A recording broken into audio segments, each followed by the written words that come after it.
ದಿನನಿತ್ಯದ ಬದುಕಿನ ಸಮಸ್ಯೆ ಸಂದೇಹಗಳಿಗೆ ಲೌಕಿಕ ಹಾಗೂ ಪಾರಮಾರ್ಥಿಕ ಸ್ತರಗಳಲ್ಲಿ ಉತ್ತರವನ್ನು ಕಂಡುಕೊಂಡು ಅರ್ಥಪೂರ್ಣ ಸಾರ್ಥಕ ಜೀವನ ನಡೆಸಲು ನಮಗೆ ಇರುವ ಒಂದು ದಾರಿದೀಪ ಡಿವಿಜಿಯವರ ಮಂಕುತಿಮ್ಮನ ಕಗ್ಗ. ಕನ್ನಡದ ಭಗವದ್ಗೀತೆ ಎಂದು ಪ್ರಸಿದ್ಧವಾದ ಈ ಜ್ಞಾನ ಭಂಡಾರದ ಅನಾವರಣವೇ ನಿತ್ಯದ ಬದುಕಿಗೆ ಕಗ್ಗದ ಬೆಳಕು. ತಪ್ಪದೇ ಕೇಳಿ, ಪ್ರತಿದಿನ ಬೆಳಗ್ಗೆ 7:15 ನಿಮ್ಮ ಜನಧ್ವನಿ ಬಾನುಲಿಯಲ್ಲಿ.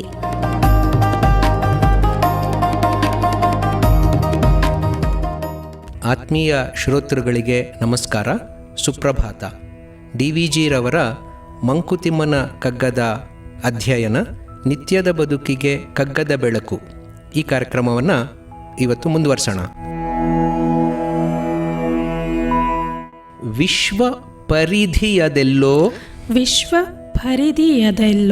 ಸೂರ್ಯ ಚಂದ್ರರಿನಾಚೆ ವಿಶ್ವ ಕೇಂದ್ರವು ನೀನೆ ನೀನ್ ಎಣಿಸಿದೆಡೆಯೇ ನಿಶ್ವಸಿತ ಸಂಬಂಧ ನಿನಗಂ ದಿಗಂತಕಂ ಪುಷ್ಪವಾಗಿರು ನೀನು ಮಂಕುತಿಮ್ಮ.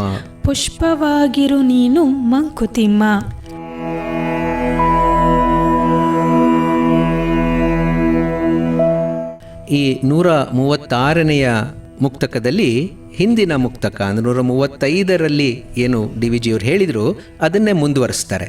ಸೊ ನನಗೆ ಮತ್ತು ವಿಶ್ವಕ್ಕೆ, ವ್ಯಷ್ಟಿಗೆ ಮತ್ತು ಸಮಷ್ಟಿಗೆ ಇರುವಂತಹ ಸಂಬಂಧವನ್ನು ಕುರಿತು ಇದರಲ್ಲಿ ಮತ್ತು ಮುಂದಿನ 1-2-3 ಪದ್ಯಗಳಲ್ಲೂ ಕೂಡ ವಿವರಿಸ್ತಾ ಹೋಗ್ತಾರೆ.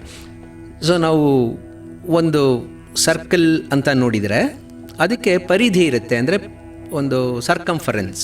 ಯಾವುದೇ ಒಂದು ಇದು ಚೌಕವನ್ನು ತಗೊಂಡ್ರೂ ಕೂಡ ಅದಕ್ಕೊಂದು ಪರಿಧಿ ಇರುತ್ತೆ ಅಲ್ವಾ, ಅದಕ್ಕೊಂದು ಪರಿಧಿ. ಇದು ಬಾರ್ಡರ್ಸ್ ಒಂದಿರುತ್ತೆ, ಸೆಂಟರ್ ಒಂದಿರುತ್ತೆ. ಸೊ ಈಗ ವಿಶ್ವ ಅನ್ನೋಂಥ ಒಂದು ವೃತ್ತ ಅಥವಾ ಗೋಲ ಅಥವಾ ಒಂದು ಕ್ರಿಯೇಷನ್, ಒಂದು ಆಕಾರ ಇದೆ ಅಂತ ಅಂದ್ಕೊಂಡ್ರೆ ಅದರ ಪರಿಧಿಯನ್ನು ಹೇಗೆ ಹುಡ್ಕೋಣ ನಾವು? ಈಗ ನಾವು ಒಂದು ಬೋರ್ಡ್ ಮೇಲೆ ಅಥವಾ ಒಂದು ಬುಕ್ಕಲ್ಲಿ ಒಂದು ಸರ್ಕಲ್ ಬರೆದ್ರೆ ಆ ಸರ್ಕಲ್ಗೆ ನೋಡಪ್ಪ ಇಲ್ಲಿಂದ ಇಲ್ಲಿಗೆ ಇದು ಬಾರ್ಡರ್ ಅಂತ ಅನ್ಬೋದು. ABCD ಅಂತ ಒಂದು ಸ್ಕ್ವೇರ್ ಬರೆದ್ರೆ ಅದು ABCD ಇಷ್ಟು ಸ್ಕ್ವೇರ್ ಅಂತ ಅನ್ಬೋದು. ನಮ್ಮ ಮನೆ ಇಲ್ಲಿಂದ ಇಲ್ಲಿವರೆಗೂ ನಮ್ಮ ಮನೆ, ಕಾಂಪೌಂಡ್ ಇರೋಷ್ಟು ನಮ್ಮ ಮನೆ, ಹೊಲ ನಮ್ಮ ಫೆನ್ಸ್ ಹಾಕಿರೋಷ್ಟು ನಮ್ಮ ಹೊಲ. ಸೊ ಈ ಊರು ಹಾಗೆ ದೊಡ್ಡದು ಮಾಡ್ತಾ ಹೋಗೋಣ.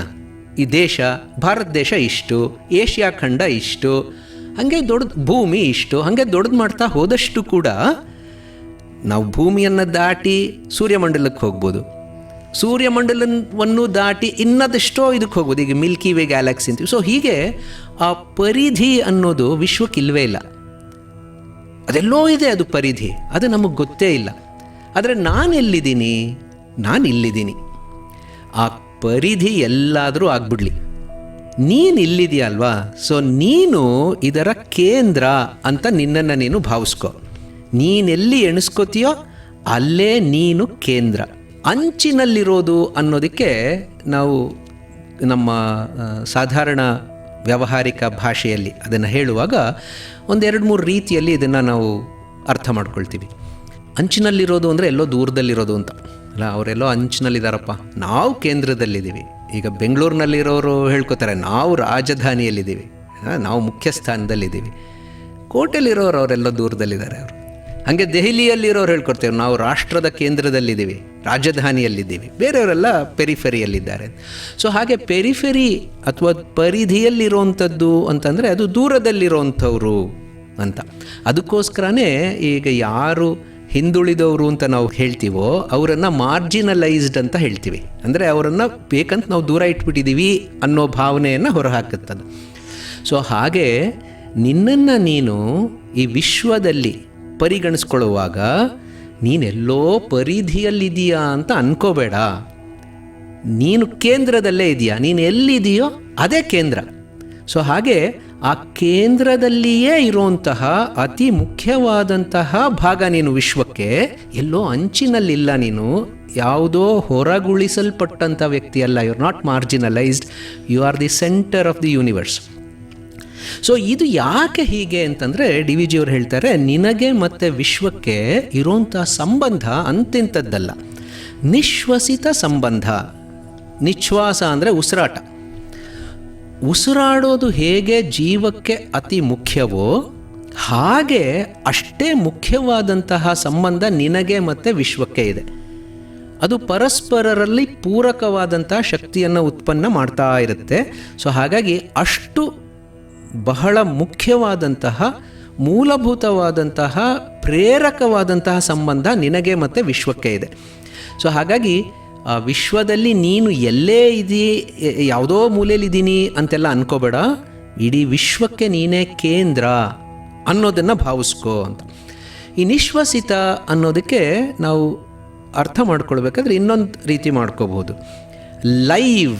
ಅಲೈವ್ ಯಾವುದೋ ಒಂದು ಸಂಬಂಧ ಅದು ಹಾಳು ಬಿದ್ದಿರೋಂಥ ಸಂಬಂಧ ಅಲ್ಲ, ಅದು ಜೀವಂತವಾಗಿರೋಂಥ ಸಂಬಂಧ. ಹೇಗೆ ಉಸಿರಾಟ ನಮ್ಮ ಶರೀರಕ್ಕೆ ಜೀವವನ್ನು ತುಂಬುತ್ತಾ ಇದೆಯೋ ಹಾಗೆ ಆ ಜೀವಂತ ಶಕ್ತಿಯನ್ನು ಹೊರಗೆ ಹಾಕೋ ರೀತಿಯಲ್ಲಿ ನಿನಗೆ ಮತ್ತು ಪ್ರಪಂಚಕ್ಕೆ ಇರೋಂಥ ಸಂಬಂಧ ಇದೆ. ಇದು ನಮಗೆ ಹೊರ ಪ್ರಪಂಚದಲ್ಲಿ ಸುಲಭವಾಗಿ ಗೊತ್ತಾಗುತ್ತೆ, ಭೌತಿಕ ಪ್ರಪಂಚದಲ್ಲಿ. ಯಾಕೆ? ನಾನು ಮಾಡುವಂತಹ ಎಲ್ಲ ಕ್ರಿಯೆಗಳಿಗೂ ವಿಶ್ವದಿಂದಲೇ ನನಗೆ ಚೈತನ್ಯ ಸಿಗ್ತಾ ಇದೆ. ನನಗೆ ಆಹಾರ ಸಿಕ್ಕಬೇಕಾದ್ರೆ ವಿಶ್ವದ ಬೆಳೆದಿರೋಂಥ ಆಹಾರವನ್ನು ನಾನು ಸೇವಿಸಿದಾಗಲೇ ನನ್ನ ದೇಹಕ್ಕೆ ಶಕ್ತಿ ಬರುವಂಥದ್ದು. ಸೊ ನಾನು ಇರಬೇಕಾದ್ರೆ ವಿಶ್ವದಲ್ಲಿರೋವಂಥದ್ದು ಬೇಕು. ಸೊ ಅದು ಒಂದು ರೀತಿಯ ಭೌತಿಕವಾದಂಥ ಸಂಬಂಧ. ಹಾಗೆ ವಿಶ್ವವನ್ನು ನಾನು ನನ್ನ ಕ್ರಿಯೆಗಳಿಂದ ಹೆಚ್ಚು ಮಾಡ್ತಾ ಹೋಗ್ತೀನಿ. ನಾನು ಗಿಡಗಳನ್ನು ಬೆಳೆಸ್ತೀನಿ, ನಾನು ಪ್ರಾಣಿಗಳನ್ನು ಸಂರಕ್ಷಣೆ ಮಾಡ್ತೀನಿ, ನಾನು ಇನ್ನೊಂದೇನೋ ಪರಿಸರವನ್ನು ರಕ್ಷಿಸುವಂಥ ಕೆಲಸವನ್ನು ಮಾಡ್ತೀನಿ. ಸೊ ನನ್ನಿಂದ ವಿಶ್ವಕ್ಕೆ, ವಿಶ್ವದಿಂದ ನನಗೆ. ಉಸಿರಾಟ ನನ್ನ ಶರೀರದ ಒಳಗೆ ಹೋಗುತ್ತೆ, ಹೊರಗೆ ಬರುತ್ತೆ. ಹೇಗೆ ಆ ಒಳ ಹೊರಗುಗಳಿರುತ್ತೋ ಹಾಗೆ ನನ್ನಿಂದ ವಿಶ್ವಕ್ಕೆ, ವಿಶ್ವದಿಂದ ನನಗೆ ಎರಡೂ ರೀತಿಯಲ್ಲೂ ಕೂಡ ಸಕಾರಾತ್ಮಕವಾದಂಥ ಸಂಬಂಧ ಭೌತಿಕ ಪ್ರಪಂಚದಲ್ಲಿ ನಮಗೆ ಸುಲಭವಾಗಿ ಗೊತ್ತಾಗುತ್ತೆ. ಅದಷ್ಟೇ ಅಲ್ಲದೆ ಈ ಸಂಬಂಧ ಅನ್ನುವಂಥದ್ದು ಕೇವಲ ಭೌತಿಕವಲ್ಲ, ಅದು ಭಾವನಾತ್ಮಕವೂ ಕೂಡ. ಸೊ ನನಗೆ ನನ್ನ ಮನಸ್ಸಿನಲ್ಲಿ ಸ್ಫುರಿಸುವಂಥ ಅದೆಷ್ಟೋ ಭಾವನೆಗಳು, ಅದೆಷ್ಟೋ ಸಂತೋಷದ ಸಮಯಗಳು, ಆನಂದ ಅಂತ ನಾವೇನು ಹೇಳಿದ್ವಿ, ಸತ್ ಚಿತ್ ಆನಂದದ ಒಂದು ಪರಿಕಲ್ಪನೆ ಏನು ನಾವು ತಗೊಂಡ್ವಿ. ಸೊ ಆ ಆನಂದದ ಕ್ಷಣಗಳನ್ನು ನಾನು ಅನುಭವಿಸುವಂಥದ್ದು ಕೂಡ ವಿಶ್ವದಲ್ಲಿರುವಂತಹ ಅನೇಕ ವಿಚಾರಗಳನ್ನು ನನ್ನ ಮನಸ್ಸಿನ ಒಳಗಡೆ ನಾನು ತಗೊಂಡಾಗ. ಸೊ ಹಾಗೆ ಭೌತಿಕವಾಗಿ, ಭಾವನಾತ್ಮಕವಾಗಿ ನನಗೆ ಮತ್ತು ವಿಶ್ವಕ್ಕೆ ಅವಿನಾಭಾವವಾದಂಥ ಒಂದು ಸಂಬಂಧ ಇದೆ. And it is not A dead relationship.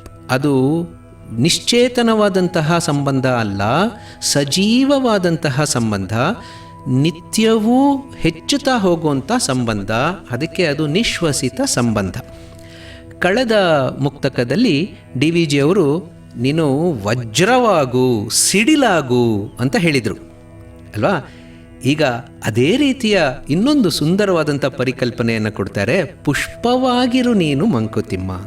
So ನಿನ್ನ ಒಳಗಿರುವಂತಹ ಶಕ್ತಿ ಅದು ಕೇವಲ ಸಿಡಿಲಿನಂತೆ ಉರಿದು ಬಿದ್ದು ಇನ್ನೊಂದನ್ನು ಧ್ವಂಸ ಮಾಡೋದು ಅಷ್ಟೇ ಅಲ್ಲ, ನಿನ್ನೊಳಗಡೆ ಇರುವಂಥ ಶಕ್ತಿ ಹೂವಿನ ರೀತಿಯಲ್ಲಿ ನಿನ್ನ ಶಕ್ತಿಯನ್ನು ಎಲ್ಲೆಡೆ ಪಸರಿಸುವಂತಾಗಲಿ. ಆ ಶಕ್ತಿಯಿಂದಲೇ ಪ್ರಸಾರವೂ ಆಗಬೇಕು. ಪ್ರಸಾರ ಯಾವುದಾಗಬೇಕು? ಶಕ್ತಿಯೇ ಪ್ರಸಾರವಾಗಬೇಕು. ಹೂವು ತಾನು ಒಂದೇ ಕಡೆ ಇರುತ್ತೆ. ಆ ಹೂವಿನಲ್ಲಿರುವಂತಹ ಪರಿಮಳ, ಆ ಪರಿಮಳ ಯಾವ ಒಂದು ಮಾಲಿಕ್ಯೂಲ್ಸ್ನಲ್ಲಿರುತ್ತೋ ಆ ಮಾಲಿಕ್ಯೂಲ್ಸ್ ಬೇರೆ ಬೇರೆ ಕಡೆ ಹೋಗೋದರಿಂದ ಇಡೀ ಪರಿಸರವೇ ಪರಿಮಳಿತವಾಗುತ್ತೆ. ಹಾಗೆ ನಿನ್ನ ಒಳಗಿರುವಂತಹ ಶಕ್ತಿ ಕೇವಲ ವಜ್ರದಂತೆ ಕಠೋರ ಅಥವಾ ಗಟ್ಟಿ ಅಥವಾ ನಿಷ್ಠೂರ ಅಂತ ಮಾತ್ರ ಅಲ್ಲ, ಎಲ್ಲ ಕಡೆ ಒಳ್ಳೆತನವನ್ನು ಹರಡಿಸುವಂತಹ ಪುಷ್ಪವೂ ಕೂಡ ಆಗಬಲ್ಲದು. ಸೊ ಆ ರೀತಿಯಲ್ಲಿ ಈ ಎರಡು ನಮ್ಮ ಮುಕ್ತಕಗಳಲ್ಲಿ DVG ಅವರು ನೀನು ಗಟ್ಟಿಯಾಗೂ ಇರಬೇಕು ಅಂತ ಹೇಳ್ತಾರೆ, ಅದರ ಜೊತೆಗೆ ಆ ಶಕ್ತಿಯನ್ನೇ ಬಳಸಿ ನೀನು ಮೆದುವಾಗೂ ಇರಬೇಕು ಅಂತ ಹೇಳ್ತಾರೆ, ಮುದವನ್ನು ಕೊಡಬೇಕು ಪ್ರಪಂಚಕ್ಕೆ ಅನ್ನೋದನ್ನು ಹೇಳ್ತಾರೆ. ಸೊ ಹಾಗೆ ನಮ್ಮೊಳಗಡೆ ಇರುವಂತಹ ಆ ಶಕ್ತಿಯನ್ನು ನಾವು ಗುರುತಿಸ್ಕೊಂಡು ಆ ಶಕ್ತಿಯನ್ನು ಸಕಾರಾತ್ಮಕವಾಗಿ ನಮ್ಮ ಸುತ್ತಮುತ್ತ ನಾವು ಹಂಚ್ತಾ ಹೋದರೆ ಆಗ ಎಲ್ಲ ಕಡೆ ಆ ರೀತಿಯ ಒಂದು ಸುಮಧುರವಾದಂಥ ಭಾವನೆಯನ್ನು ನಾವು ಹುಟ್ಟಾಕೋದಕ್ಕೆ ಸಾಧ್ಯವಾಗುತ್ತೆ.